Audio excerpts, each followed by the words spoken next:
저도 이제 이 하나님의 말씀을 준비하면서 하나님을 기대합니다. 저도 하나님을 기대하거든요.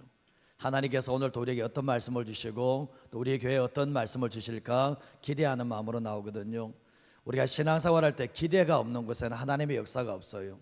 우리가 보면 오늘 이 자리에 왔을 때도 하나님께서 내게 어떤 말씀을 주실까, 내가 어떻게 변화되어질까, 어떻게 말씀을 붙잡고 살아갈까, 변화하는 사람, 이 기대를 하는 사람들에게 변화하게 하시는 하나님의 역사가 있게 됩니다.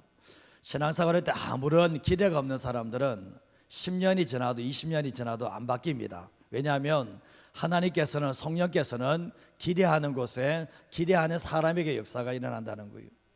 예수님의 고향에 예수님께서 들어가셔서 기적을 못 행하시잖아요.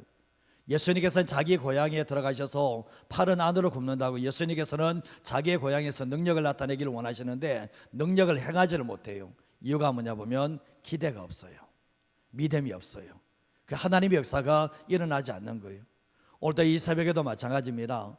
하나님께서 우리에게 주시는 말씀을 기대하시고 그 말씀을 붙잡았다면, 그 말씀대로 살아가지 못하는 내 자신을 본다면 하나님께서 나를 변화시켜 주실 것을 기대하고 나갈 때 성령께서 그 사람을 변화시켜 주시는 하나님의 은혜가 있다는 것을 기억하셨으면 합니다. 저는 이제 제가 왜 하나님께 쓰임받는 사람이 될까, 그래도 부족하지만 왜 하나님께 쓰임받는 사람이 될까 생각해 보면 저는 시작하면 끝을 봐요. 뭘 시작을 했다 하면 끝을 봅니다. 제가 40일 특별새벽기도 하면 시작했으면 끝을 봅니다. 물론 사역자이기 때문에 그렇지만, 제가 청년 때도 그렇지만 시작을 했으면 끝을 본다, 이 생각들을 늘 가지거든요. 신앙생활 할 때 제가 오늘 아침에 용기를 굉장히 일찍 왔거든요. 한 4시 정도 왔는가 모르겠는데 이제 이야기를 하면서 그렇죠. 얘기를 했는데 뭔가 시작을 했으면 끝을 맺어라. 시작했으면 끝을 맺어라. 그래야지 하나님의 역사가 오는데 맨날 시작했다가 중간에 끊어버려요. 그리고 또다시 시작해. 아무것도 안 남는 거예요, 사실은. 그래서 우리가 신앙생활 할 때 뭔가 한번 시작했다면 끝을 볼 수 있는 그런 신앙인이 될 때 하나님께서 잘 매듭시켜 주시는 은혜가 있다는 것을 기억하셨으면 합니다. 어제 이제 말씀을 전했을 때 하나님 없는 세상에서 하나님과 함께 살아가기라는 제목으로 말씀을 전했거든요. 세상에 돌아가는 거 보면, 정치 보면 하나님이 안 계세요, 사실은. 지금 나라와 민족을 보면 하나님이 안 계신 것 같아요, 사실은. 그러나 이 상황 가운데서도 하나님의 백성들은 하나님과 함께 살아가야 되는데 아무도 없는 홀로 있는 그곳에서 먼저 예배자가 되어야 된다. 내가 하나님 앞에 예배자가 되어서 하나님과 깊은 만남을 가져야 된다라고 말씀을 전했는데, 저도 그렇고 여러분도 이게 필수예요. 신앙생활 할 때는 예배는 종교적인 습관이 아니에요. 종교적인 습관이 아니라 예배는 하나님과의 깊은 만남인데, 오늘도 이 새벽에도 마찬가지지만 우리가 습관대로 이 자리에 나온 것이 아니라 살아계신 하나님과의 인격적인 만남이 있는 자리가 되셔야 된다는 거예요. 근데 우리가 예배자가 될 때 하나님께서, 내가 예배를 통해서 하나님을 깊게 만나게 될 때 하나님이 내 인생의 일부가 아니라, 하나님이 내 인생의 선택이 아니라 하나님이 내 인생의 전부가 되는 놀라운 역사가 일어나게 됩니다. 에스더 말씀에는 하나님이라는 이름이 존재하지 않아요. 하나님이라는 단어가 나타나지 않아요. 한마디로 하면 이 페르시아는 하나님이 없는 나라라는 것을 보게 되는데 마치 하나님의 존재가 눈에 보이지 않는 것 같아요. 그러나 그곳에서도 예배자가 존재합니다. 모르드게와 같은, 에스더와 같은 공식적으로 예배드릴 수 없는 상황이지만 예배자가 있는 모습을 보게 되고, 이 예배자는 결국 뭡니까? 하나님의 전부가 되어서 하나님과 함께 살아가는 이런 모습을 보게 되는데, 이 내용에 대해서는 성경에서 이야기하지 않아요. 그러나 우리는 얼마든지 상상력을 가지고 짐작할 수 있다는 것을 알게 되는 겁니다. 마틴 로이드 존스 목사님이 이런 얘기를 했는데, 기독교는 베드로와 요한의 인생 전체를 변화시킨 것처럼 그 사람의 인생을 변화시키는 종교가 바로 기독교라고 했거든요. 정말 그렇습니다. 주님을 인격적으로 만나면 변화될 수밖에 없어요. 내가 살아계신 하나님과 인격적인 만남을 가졌는데 변화되지 못할 사람은 없다는 것을 알게 되잖아요. 사울이라는 사람도 인격적으로 예수님을 만났을 때 그의 인생 자체가 송두리째 주님께 바쳐지는 역사가 있게 되었는데, 결국 우리가 주님을 만났는데 변화를 하지 않는다는 것은 문제가 있다라는 거예요. 내가 살아계신 하나님과의 인격적인 만남을 가졌는데 내가 세상 속에서 아무런 변화가 없다. 그거는 생각해 보셔야 돼요. 정말 예수님의 생명이, 하나님의 생명이 우리 안에 들어오게 되었잖아요. 내가 변화를 하려고 하는 것이 아니라 예수님의 생명이 우리 안에 들어오게 되면 근본적으로 변화될 수밖에 없다는 것을 알게 되는데, 변화는 결국 뭡니까? 내가 그리스도인이 되었다. 내가 이전의 삶의 모습이 아니라 내가 변화했다는 것은 내가 진짜 그리스도인이 됐다라는 증거 중에 하나가 바로 변화된 모습이라고 말할 수가 있는 겁니다. 근데 변화의 시작은 겨자씨와 같아서 가장 먼저 내 내적에서 변화에서 일어나고, 이 내적인 변화가 결국은 삶의 변화로 나타나게 된다는 거죠. 근데 구원받은 사람들은 이제 두 부류로 나눌 수 있다면, 첫 번째가 구원을 받고서 주님의 은혜에 감사하면서 자기를 위해서 살아가는 게 아니라 하나님과 그분의 나라를 위해서 살아가는 사람이 있습니다. 구원받고 난 이후에 이런 사람들은 먼저 그의 나라와 그의 의를 구하는 삶을 살게 되는데, 이런 사람들은 세상 속에 살고 있지만 세상과 구별된 세상 속의 그리스도인으로 살아가게 됩니다. 첫 번째가 이런 사람들이에요. 두 번째가 어떤 사람이냐 보면, 구원을 받았지만 여전히 하나님의 나라와 의를 위해서 살아가기보다는 여전히 자기 나라와 자기 의를 위해서 살아갈 사람들이 있다라는 거죠. 근데 이 사람들은 하나님께 자신을 드리기보다는 여전히 하나님을 통해서 자신의 인생이 잘 되기를 원하는 목적을 가지고 살아갑니다. 이런 분들은 세상 속에서 세상을 변화시키는 그리스도인이 아니라 세상적인 그리스도인, 정말 교회 다니는 모습은 성도 같은데 그 안에 들어가 보면 세상이 그대로 세상에 물들어 있는 그런 모습으로 살아가게 된다는 거죠. 우리의 신앙생활의 신앙의 중심축이 나에게서부터 하나님께로 옮겨가는 것은 세월이 걸립니다. 어떤 사람들은 평생 살아도 신앙의 중심축이 자신에게서 하나님께로 옮겨가지 못하는 사람들도 있게 되는데, 단기간에 되는 게 아니에요. 정말 은혜에 대해서 눈이 열리게 되고, 그리고 정말 내가 하나님 앞에 예배자로 서나가고 결단하고 순종하는 삶을 통해서 뭡니까? 나에게 중심축이 있었는데 이게 하나님 나라로, 하나님께로 중심축이 옮겨져가는 하나님의 역사가 있게 됩니다. 자기에게서 눈을 떼지 못하는 사람들은 평생 동안 하나님의 나라를 위해서, 하나님 나라의 의를 위해서 살아가는 삶을 살아가기는 힘들다는 것을 알게 돼요. 광야 이스라엘 백성들이 그렇지 않습니까? 200만이 넘는 이 이스라엘 백성들이 애굽 땅에서 약속의 가나안 땅으로 가게 되는데, 근데 얼마나 많은 기적이 많았습니까? 하나님께서 만나를 주시고 메추라기를 주시고 반석에서 물이 나게 하시고, 하늘에 낮에는 구름기둥으로 밤에는 불기둥으로, 그리고 가는 곳마다 하나님께서 보호하시고 책임져 주시는 은혜가 있었는데, 하나님께서 이렇게 세밀하게 인도하시고 세밀하게 공급하시고 책임져 주시는 삶을 살게 됐는데, 그렇다면 이스라엘 백성들의 신앙은 어떻게 돼야 됩니까?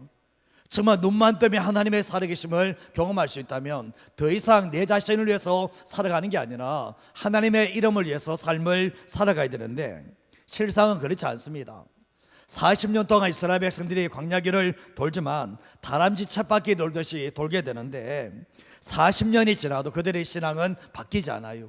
먹을 것, 마실 것 이것만 염려하다가 오로지 자기만 생각하다가 하나님 중심의 삶을 살아가지 못했던 것이 이스라엘 백성들의 모습이었다는 것을 알게 되는 거예요. 우리가 하나님의 역사를 경험하게 되면 이 하나님이 누구실까? 이 하나님을 더 알아가고 싶은 마음도 생겨나고 하나님을 위해서 쓰임받고자 하는 그런 열망도 있어야 되는데, 광야 40년 돌았다 이스라엘 백성들 속에서는 이런 마음이 전혀 없었다는 것을 말씀을 통해서 보게 돼요. 그러나 결국은 뭡니까? 약속의 가나안 땅에 들어가지 못하게 되는데, 그러나 그 가운데서도 은혜의 눈이 열려지고 영적인 눈이 열려지고 하나님께서 내 삶을 책임지신다는 그 믿음의 눈이 열려진 모세, 여호수아, 갈렙 이런 사람들은 뭡니까? 중심축이 자기에게서 하나님께로 옮겨지는 하나님의 놀라운 역사가 일어나게 되었던 거예요. 그래서 자기 인생을 더 이상 먹고 마시는 생존의 정말 음해인의 삶이 아니라 하나님의 영광을 위해서 자기 자신을 드릴 수 있는 삶을 살아갈 수가 있게 되었던 겁니다. 예수님의 제자들도 마찬가지지 않습니까? 예수님께서 제자를 부르셨는데 그 제자 중에는 구원받지 못한 제자도 있었습니다. 가룟유다와 같이 구원받지 못한 제자가 있었는데 하나님은 지금의 모습이 완전해서 부른 게 아니라 하나님의 기대치로 그들을 불러냈거든요. 근데 주님과 인격적인 만남을 통해서 자신의 인생을 주님께 드리는 삶으로 불러냈는데, 근데 예수님 제자들이 3년 동안 예수님 넘게 예수님을 따라다녔는데 여전히 중심축이 하나님께로, 예수님께로 옮겨지지 않고 자기에게만 머물러 있는 그런 모습을 보게 됩니다. 그러나 오순절 마가의 다락방에서 성령 받고 달라진 게 뭐냐 보면 중심축이 이제는 자신에게서 하나님께로, 자신의 나라에서 하나님의 나라로 옮겨지는 하나님의 역사가 일어났다는 것을 알게 되는 거예요. 예수 믿으면 다 되는가? 안 됩니다. 예수 믿으면 내가 하나님 나라에 사는가? 안 됩니다. 성령 받으셔야 돼요. 성령의 충만함을 받지 않으면 안 된다는 것을 답이 나오잖아요.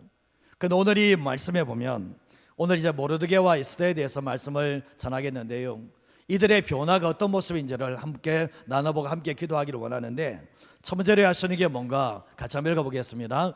변화의 시작은 내가 하나님 나라 백성이라는 정체성을 잃어버리지 않는 것입니다.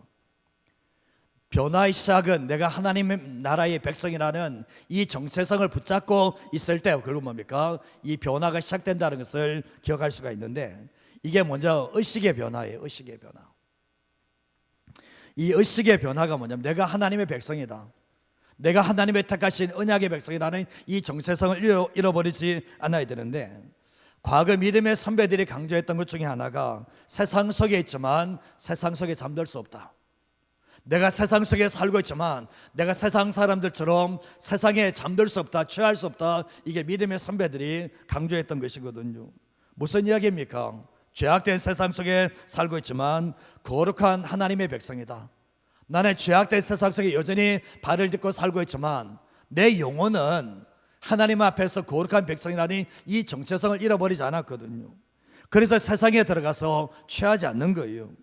정말 사도 바울이 고백했던 거죠. 우리의 시민권은 이 땅에 있는 게 아니라 하늘에 있다. 정말 하늘에 있다라고 말씀을 했잖아요.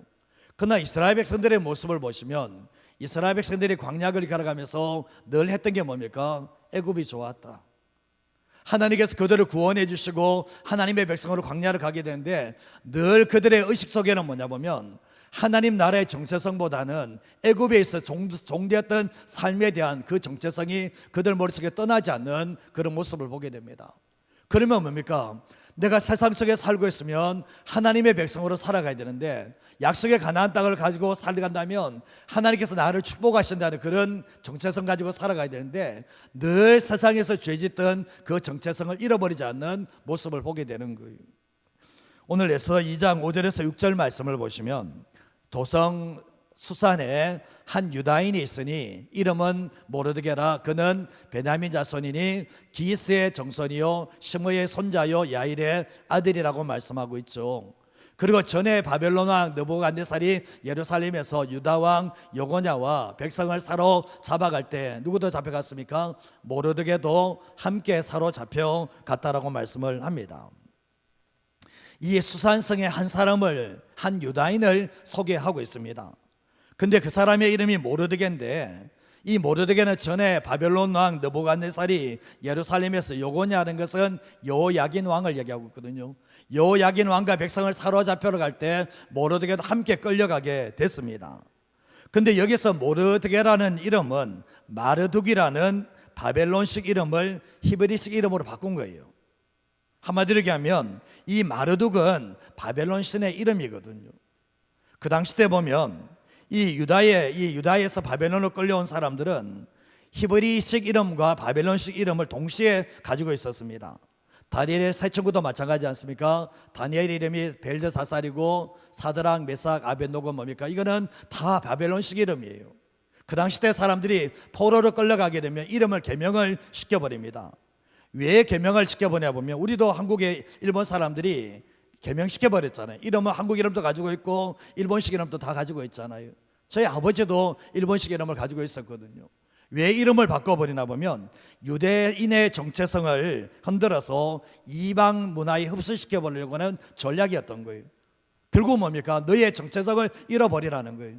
너 백성의 전청을 잃어버리고 우리나라의 정체성을 가지고 살아가라고 이름을 바꿔버린 일들이 있게 되었던 거죠. 그렇기 때문에 이방 땅에서 내가 유대인이야, 내가 하나님의 나라의 백성이야, 이 정체성을 가지고 살아간다는 것이 정말 쉽지 않았다는 거예요.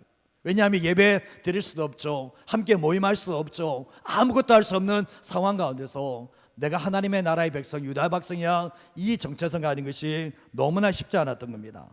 근데 오늘 말씀해 보면 모르드게는 그 정체성을 잃어버리지 않았다는 거예요. 내가 이 페르시아 땅에 살고 있지만 나는 유대 백성이야, 나는 이 세상의 한복판 속에 살고 있지만 나는 하나님 나라의 백성이야 라는 이 정체성을 잃어버리지 않고 살았던 것이 바로 모르드게의 인생이었다는 것을 알게 돼요. 모르드게 족보에 대해서 얘기하고 있죠. 족보에 대해서 얘기하는데 베냐민 지파입니다. 그리고 정말 이 모르드게 선조 중에 누가 있냐면 사울왕까지 올라갑니다. 베냐민 지파의 사울왕까지, 기스까지 나오잖아요. 이런 거 보면 이 모르드게는 뭡니까? 내가 이 이방 땅에 살고 있지만 나는 유대 백성이고 나는 베냐민 지파야, 나는 하나님의 백성이야 라는 그 정체성이 뚜렷하게 나타난다는 것을 오늘 이 말씀을 통해서 이야기하고 있는 거예요. 우리의 삶을 살아갈 때도 마찬가지입니다.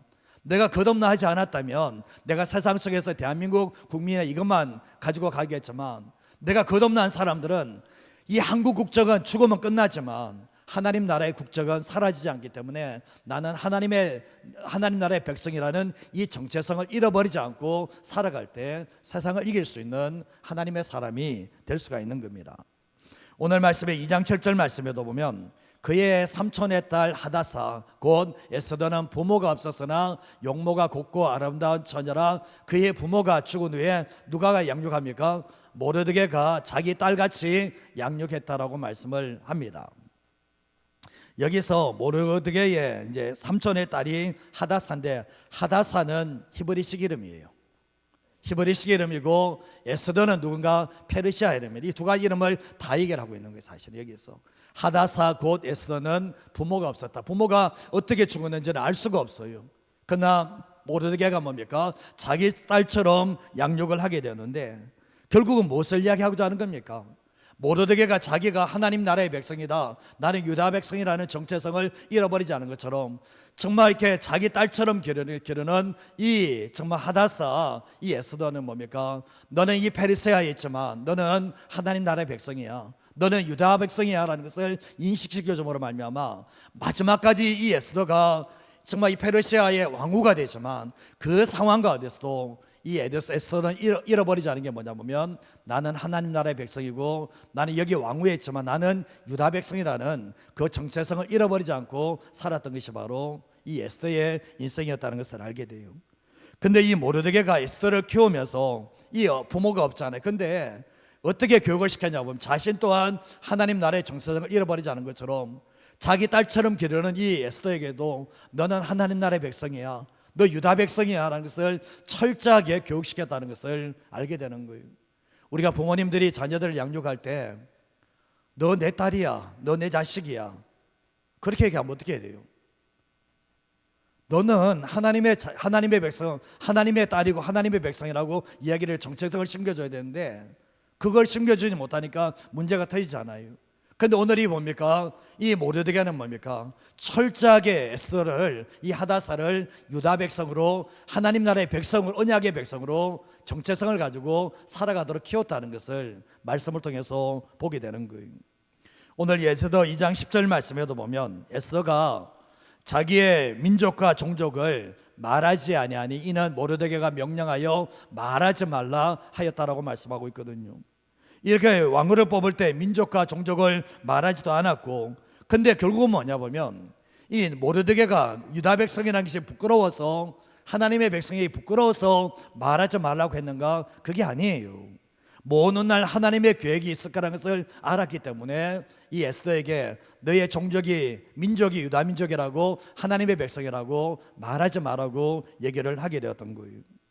우리의 삶을 살아갈 때 보면 우리는 어떻습니까?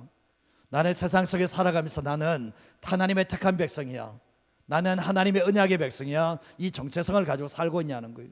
세상의 한복판에 들어가시면 이 정체성을 까마득하게 잊어버리고 나는 세상에서 돈 벌고 생존 위해 살아가는 그저 그런 사람이야, 이런 인식을 가지고 살아가 버리면, 그 정체성이 이제 희미해져 버리면 그 사람은 하나님의 나라를 위해서 살아갈 수 있는 사람이 안 된다는 것을 알게 되는 거예요.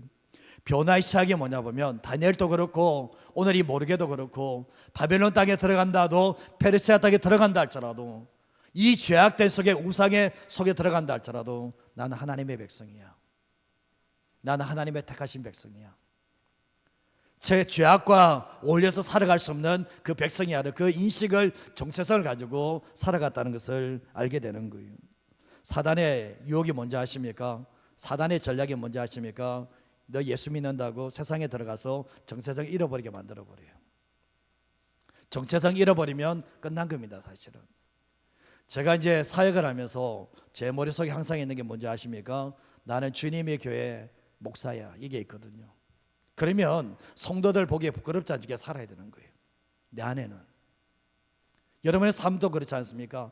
나를 통해서 하나님의 이름이 걸렸어요.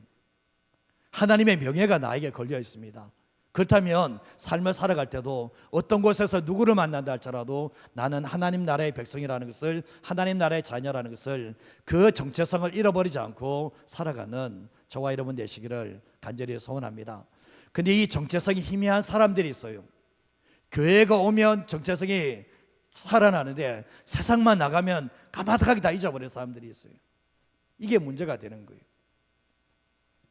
베드로전서 2장 9절 말씀을 한번 읽어보도록 하겠습니다. 그러나 너희는 택하신 족속이요 왕같은 제사장들이요 거룩한 나라요 그의 소유가 된 백성이니 이는 너희를 어두운 데서 불러내어 그의 기이한 빛에 들어가게 하시니에 아름다운 덕을 선포하게 하려 하심이라. 이 베드로전서 기록됐을 때는 엄청난 핍박과 고난이 있었잖아요. 그 순간에 너희들에게 하는 말입니까? 너희들의 정체성이 이거라는 거예요. 너희가 택하신 족속이고 왕같은 제사장들이고 거룩한 나라고 그의 소유된 백성이라는, 어두운 데서 빛에 들어가게 하셨다는 그 정체성을 잊어버리지 말라는 거예요. 잊어버리지 않으면 이겨낼 수 있다는 것을 우리에게 말씀하는데, 항상 우리가 삶을 살아갈 때 어느 곳에 가서라도 죄악과 타협하는 그 현장 속에 들어가서더라도 꼭 기억하셔야 될 것이, 내가 하나님의 나라의 언약의 백성이라는 것을, 이 정체성을 잃어버리지 않고 살아가는 저와 여러분 인생 되시기를 주님의 이름으로 축복합니다. 두 번째로 주님께 뭔가 읽어보겠습니다. 진정한 변화는 삶의 목적이 성공이 아닌 하나님의 영광을 위해서 살아갑니다. 이것이 또 희미하면 위험해져요. 내 삶의 목적이 성공이다, 이걸 안 믿는 사람들이 하는 얘기죠. 그러나 예수 믿고 정말 이게 하나님 나라의 백성의 이 정체성이 분명한 사람들은 내 삶의 목적은 성공이 아니라 하나님의 영광이다, 이것이 각인되어지게 됩니다. 우리가 보면 이 하나님이 진정한 삶의 목적이 선명한 사람들은 타협하지 않아요. 하나님의 눈밖에 나는 삶을 살아가지 않게 됩니다. 그런데 우리가 잘 아시다시피 하나님의 백성들이 하나님의 영광을 위해서 살게 되면 하나님의 백성들을 책임져 주시는 역사가 있게 되는데, 로마서 12장 1절과 2절 말씀을 한번 읽어보겠습니다. 그러므로 형제들아, 내가 하나님의 모든 자비하심으로 너희를 권하노니 너희 몸을 하나님이 기뻐하시는 거룩한 산제물로 드리라. 이는 너희가 드릴 영적 예배니라. 너희는 이 세대를 본받지 말고 오직 마음을 새롭게 함으로 변화를 받아 하나님의 선하시고 기뻐하시고 온전하신 뜻이 무엇인지 분별하도록 하라. 같이 읽자면 좀 읽으세요. 저기 중간이 잘 보이잖아요. 말씀드리는 건 뭐냐 보면, 우리는 우리의 몸을 하나님께 드린다는 게 전 인격을, 전 존재를 드리는 거, 이게 예배예요. 내 몸만 아는 게 아니라 내 인생 전체를 다 드리는 것이 하나님께 예배인데, 이게 영적 예배인데, 영적 예배를 드리는 사람들은 이 세대를 본받지 않아. 이 세대는 성공을 위해서 달려가는 세대 아닙니까? 근데 결국 뭡니까? 오직 마음을 새롭게 함으로 하나님 변화를 받아서 하나님의 뜻을 분별하며 살아가는 삶 자체가 바로 결국 뭡니까? 진정한 크리스찬의 모습이라는 것을 알게 돼요. 고린도서 10장 31절에 33절 말씀에도 보면, 너희가 먹든지 마시든지 무엇을 하든지 다 하나님의 영광을 위해서 하라는 거예요. 근데 유대인에게나 헬라인에게나 하나님의 교회나 거치는 자가 되지 말고 나와 같이 모든 일에 모든 사람을 기쁘게 하여 자신의 유익을 구하지 아니하고 많은 사람의 유익을 구하여 그들로 구원을 받게 하라고 말씀합니다. 사도 바울이 고린도 교회에 부탁하는 게 뭡니까? 먹든지 마시든지 무엇을 하든지 뭘 위해서 하라는 거예요? 하나님의 영광을 위해서 하라는 거예요. 먹는 것까지도 하나님의 영광을 위해서 한다면 하나님의 영광을 위해서 하지 못할 일이 없다라는 거죠. 근데 하나님의 영광을 위해서 살아가는 사람들은 모든 일에 모든 사람을 기쁘게 하며 자기의 유익을 구하지 않고 많은 사람의 유익을 구하여 그들로 구원을 얻게 만드는 삶이 뭡니까? 하나님의 영광을 위해서 사는 삶이라는 것을 얘기하는 거죠. 사도 바울이 예수님을 만나고 난 이후에 달라진 게 뭡니까? 자기의 인생의 목적이 하나님의 영광이에요. 정말 내가 하나님 나라의 백성이 됐다는 그 정체성을 가짐과 동시에 하나님의 영광을 위해서 살게 되는데 자기의 유익이 아니라 하나님 나라의 유익을 위해서 영혼들의 유익을 위해서 살았던 것이 사도 바울의 인생이었다는 것을 알게 됩니다. 유다 백성들이 이제 바벨론에 의해서 멸망을 하게 되잖아요. 근데 많은 사람들이 이제 바벨론 포로로 거의 다 잡혀가게 되는데 근데 이 바벨론이 누구에게 또 멸망합니까? 페르시아에게 멸망을 하게 되죠. 근데 하나님의 섭리 가운데서 이 바사 왕, 페르시아 왕 고레스가 유다 백성들에게 고국으로 돌아가라고 합니다. 자기 생각이 아니라 하나님께서 말씀하시 돌아가라고 하면서 너희는 돌아가서 성전을 건축하라고 하면서 모든 기구를 정말 이렇게 장비를 다 주게 되죠. 근데 그 당시 때 보면 성전 건축하려고 자기의 고국으로 돌아온 사람도 있었지만 고국으로 돌아오지 않고 그 페르시아에 남아있던 사람들도 있었습니다. 그 남아있었던 사람 중에 한 명이 바로 오늘 본문에 나오는 이 모르드게였다는 것을 알게 되는데 모르게 또한 자신의 고국으로 유다 백성으로 돌아가고 싶겠지만 하나님의 계획과 섭리 속에서 하나님의 인도하심을 따라서 결국 뭡니까? 그 페르시아에 남게 된 일들이 있게 되었거든요. 자기를 위한다면 떠나가야 되지만 하나님의 나라를 위해서 그곳에 남는 일들이 있게 되는데 그 남아서 어떤 일을 했는지 우리는 계속해서 살펴볼 수가 있게 됩니다. 근데 에스더 2장 19절 말씀에 보면 처녀들을 다시 모을 때에는 모르드게가 어디 앉아 있습니까? 대궐문에 앉아 있었습니다. 그리고 뭡니까? 왕후를 모집하는 뽑는 이런 가운데서 에스더를 추천했지만 이 모르드게 앉아있던 자리에 대궐문에 앉아있었다라고 말씀을 하고 있는데 근데 우리가 이 대궐문이라고 얘기하니까 뭐 요즘 이야기하면 큰 회사 건물이나 관공서의 경비 아저씨로 생각하는데 이 당시 때 대궐문에 앉아있는 왕국의 문지기는 그런 자리가 아니에요. 술 맡고 가던 자리, 세도의 자리가 되는 것처럼 이 문을 지키고 있는 왕국의 문지기 또한 한마디로 하면 외국인 노동자가 국가의 공무원이 된 거예요. 사실은 하나님 이 왕에게 인정받는 사람이 됐다는 것을 알게 되는데 요직에 앉았으면 자기를 드러내지 않습니다. 그리고 자기의 성공을 위해서 그 자리에 앉아 있는 것도 아니라는 것을 우리는 말씀을 통해서 충분히 볼 수 있는 거예요. 이 모르드게가 유다에 살 때 어떤 사람이었는지는 정확히 알 수는 없어요. 근데 페르시아에 남아서 살아가는 모습을 보게 되면 얼마나 변화된 사람인지를 충분히 알 수가 있게 되는데 예수님께서 그런 말씀하셨잖아요. 자기를 부인하고 자기 십자가를 지고 나를 따라오게 했는데 이 모르드게는 이 페르시아 땅에서 자기를 부인하고 자기 십자가를 지고 주님을 따라가는 사람이 됐다는 것을 알게 됩니다. 근데 결국 모르드게는 이 자리에서도 자기의 성공을 위해서 살아가는 게 아니라 하나님의 영광을 위해서 그 자리에서 쓰임받는 모습을 보게 되잖아요. 근데 에스더를 양육할 때도 에스더를 자녀처럼 양육할 때도 철저하게 자기 유익과 자기 성공을 위해서 살아가도록 양육하지 않습니다. 하나님의 영광을 위해서 하나님의 나라와 의를 위해서 살아가도록 양육했던 것이 모르드게의 양육 철학이었다는 것을 알게 되죠. 그건 뭡니까? 만약 모르드게가 이제 왕후인 에스더를 올려놨을 때 만약에 그 자리에 올린 목적이 세상의 성공이고 세상의 부여고 이런 목적이었다면 에스더가 나중에 목숨을 걸고 유다 민족을 살리려고 하지 않을 겁니다. 결국 뭡니까? 올곧게 하나님 위해 살아가도록 만들어줬던 것이 자신도 살아가면서 에스더 또한 살아가도록 만들어줬던 것이 모르드게의 인생이었다는 것을 알게 되는 거예요. 가만히 생각해 보면 부모가 하나님의 영광과 하나님의 나라와 의를 위해서 살아가지 않는데 내 자녀들에게 하나님의 나라와 의를 위해서 살아가는 거 말해줄 수 있는가? 못합니다. 그래서 부모가 변화되면 자녀들이 변화되는데 부모가 변화되지 않으면 자녀가 변화가 안 돼요. 모르드게가 변화되니까 에스더에게 하는 말이 뭡니까? 너가 이 자리에 있는 것도, 너가 이렇게 살아가는 것도 너의 성공에 살아가는 거 아니야. 너의 세상에서 잘 되려고 살아가는 게 아니야. 하나님의 이름 위해서, 하나님의 영광에서 살아가야 될 것이 우리의 삶의 모습이야. 그것을 얼마나 주입했는지 우리는 충분히 알 수가 있게 되는 거예요. 정말 믿음의 과거 믿음의 부모, 저희 부모님 같은 세대 같은 거 지금은 그렇지만 우리가 저보다 연세 많으신 분들 그렇지 않습니까? 신앙 안에서 사신 분들은 부모님이 귀에 딱지가 않도록 했던 말이 뭡니까? 세상의 성공이 중요한 게 아니라 하나님의 영광에 살아야 된다.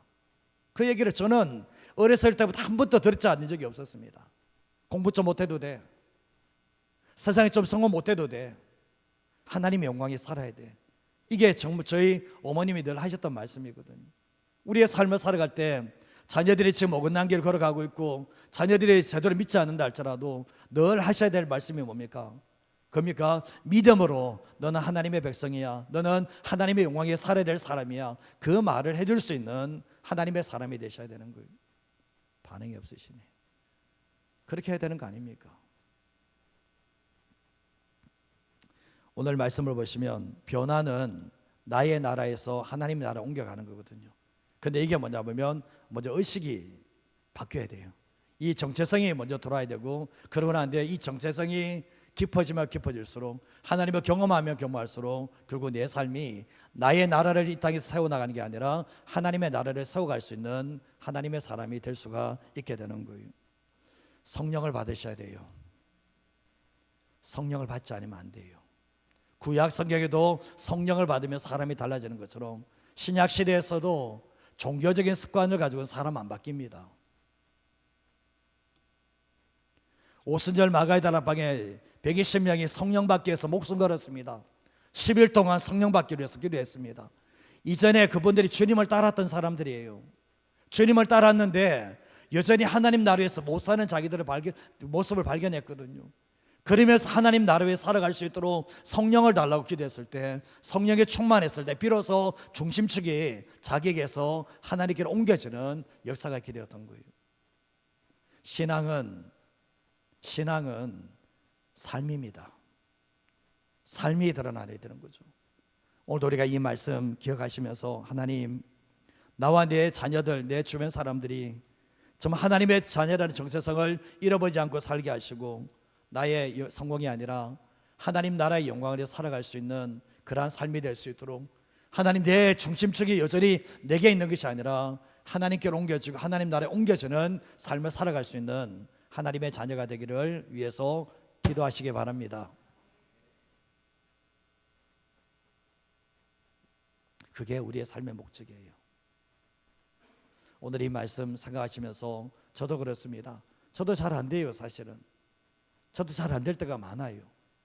그러나 잊지 마셔야 될 것이 기도하시면서 하시는 거예요.